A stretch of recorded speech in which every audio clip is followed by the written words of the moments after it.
जसं मी तुम्हाला बोललो की तुमच्या स्नायूंना कमीत कमी इजा होणे आणि स्नायू पूर्ववत होणं सगळ्यात महत्त्वाचं. आणि त्याच्यामुळे पहिल्या 24 तासात जर हे उपचार जर तुम्हाला मिळाले, जीव तर वाचणारच. दुसरी गोष्ट तुमचं हृदयाची पंपिंग क्षमता जी आपण म्हणतो की 65% असते, कारण की 100 मिली रक्त जेव्हा बाहेर फेकलं जातं ते 65 ml फेकलं जातं आणि हृदयाच्या आम्ही 13 सेगमेंट करून पंपिंग क्षमता कॅल्क्युलेट करतो. तर ती पंपिंग क्षमता शाबूत राहणं फार गरजेचं आहे आणि त्याच्याकरता हे सगळे उपचार तुम्हाला मदत करणार आहेत. आस्क फॉर हेल्प जसं तुम्ही म्हणालात तसंच याच्यामध्ये गोल्डन आवर म्हणून एक पॉइंट आहे, या बाबतीत पण आपण सांगावं. बेसिकली जसं मी आत्तापर्यंत तुमच्या जे हृदयविकाराच्या झटक्याबद्दल जे काही बोललो, जे काही मृत्यू होतात सर्वात जास्त मृत्यू पहिल्या 1 ते 3 तासात होतात. 30 ते 40% मृत्यू पहिल्या तासात, 70% मृत्यू पहिल्या 3 तासात. कारण की हृदयाला रक्तपुरवठा खंडित झाला की स्नायूला धक्का बसतो आणि आपण जसं रस्त्यावरती चालताना जर कार समोर आली तर आपल्याला धस्स होतं, तसं तुमचं स्नायूला सुद्धा एकदम धक्का बसलेला असतो आणि त्याच्यामुळे इलेक्ट्रिकल करंटचा जो कंट्रोल असतो तो निघून जातो. कारण की तिथं इजा जिथं होते तिथं इलेक्ट्रिकल करंट पोहोचत नाही आणि तुमच्या ज्या स्नायूला इजा झाली आहे तिथून इलेक्ट्रिकल करंट्स अनिर्बंध वाढतात आणि हृदयाची गती 300च्या वरती जाते आणि हृदय त्याच्यामुळे बंद पडतं. त्याला आम्ही व्हेंट्रिक्युलर टॅकिकार्डिया किंवा व्हेंट्रिक्युलर फिब्रिलेशन असं म्हणतो. आणि तुम्ही जर कार्डियक ॲम्ब्युलन्स किंवा तुम्ही कॅज्युअलिटी किंवा इमर्जन्सी डिपार्टमेंट किंवा ICCच्या बेडवरती जर असाल तर एक सिम्पल शॉक देऊन तुमचं हृदय पूर्ववत चालू करता येतं आणि 99% प्रायमरी VF म्हणजे पहिल्या 3 ते 24 तासात जर तुमचं हृदय बंद पडलं तर चालू करता येतं जर योग्य उपचार मिळाले तर, आणि तुम्ही जिवंत घरी जाऊ शकता. आता हा गोल्डन आवर का महत्त्वाचा, जे मी तुम्हाला बोललो की रक्तपुरवठा खंडित झाला की स्नायूंना इजा होते. आता ती स्नायूंची इजा, आता किडनी 2, डोळे 2, पण देवाने हृदय एकच दिलेलं आहे आपल्याला. हृदयाच्या स्नायूंना जर इजा झाली तर ती भरून येणं सगळ्यात महत्त्वाची गोष्ट आणि ती भरून येण्याकरता पहिले 3 ते 24 तासात उपचार होणं सगळ्यात महत्त्वाचं.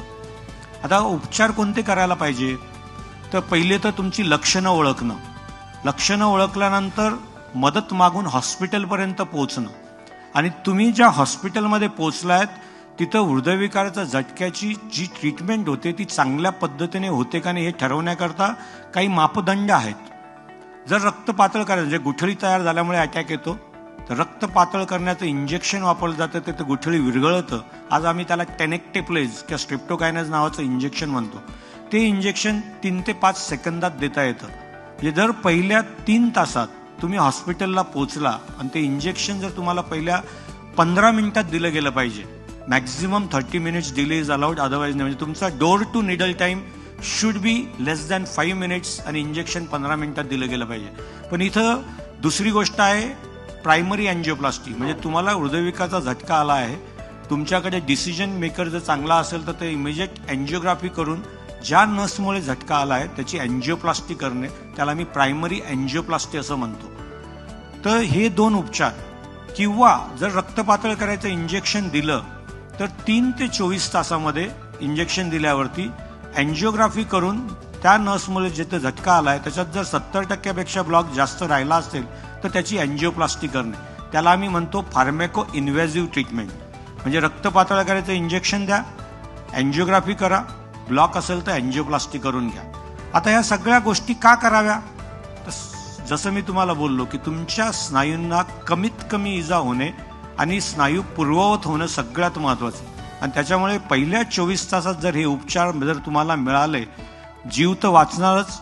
दुसरी गोष्ट तुमचं हृदयाची पंपिंग क्षमता जी आपण म्हणतो की 65% असते, कारण की 100 मिली रक्त जेव्हा बाहेर फेकलं जातं ते 65 ml फेकलं जातं आणि हृदयाच्या आम्ही 13 सेगमेंट करून पंपिंग क्षमता कॅल्क्युलेट करतो. तर ती पंपिंग क्षमता शाबूत राहणं फार गरजेचं आहे आणि त्याच्याकरता हे सगळे उपचार तुम्हाला मदत करणार आहेत. तर त्याच्यामुळे जेव्हा तुम्ही हृदयविकाराचा झटका, मी जसं पहिले बोललो की कार्डिओलॉजिस्ट फिजिशियन पहिलेच ठरवा. कारण की मी जे नेहमी बघतो की हॉस्पिटलला पोचल्यावरती किंवा ICCमध्ये मी जेव्हा रुग्णाला सांगतो हृदयविकाराचा झटका आलाय, पहिली रिॲक्शन खरंच झटका आहे का, ॲक्सेप्टन्स अजिबात नसतो. कारण की हृदयविकारचा झटका हा त्याच्याकरता मला येणारच नाही आहे, हा सुडो कॉन्फिडन्स असतो. ह्या डॉक्टरांची जी स्टोरी सांगितली त्याच्यात बघा, त्यांचाही सुडो कॉन्फिडन्स. 3 वर्षापासून मी वजन कमी केलं, माझी शुगर नॉर्मल होती, त्यांनी मध्ये शुगर चेक केली नाही, बीपी चेक केली नाही, आणि माझं आता मला शुगर मी योगा करतो, मी चालतो, मला काहीच होणार नाही. हा सुडो कॉन्फिडन्स माझ्यामध्ये इथं बाजूला ठेवायला पाहिजे. Acceptance is the most important thing.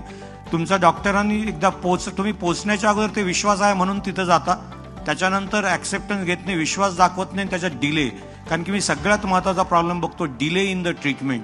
पोचल्यानंतर पण ट्रीटमेंट न होणे हा याच्यामध्ये निर्णय क्षमतेचा फार मोठा प्रॉब्लेम येतो.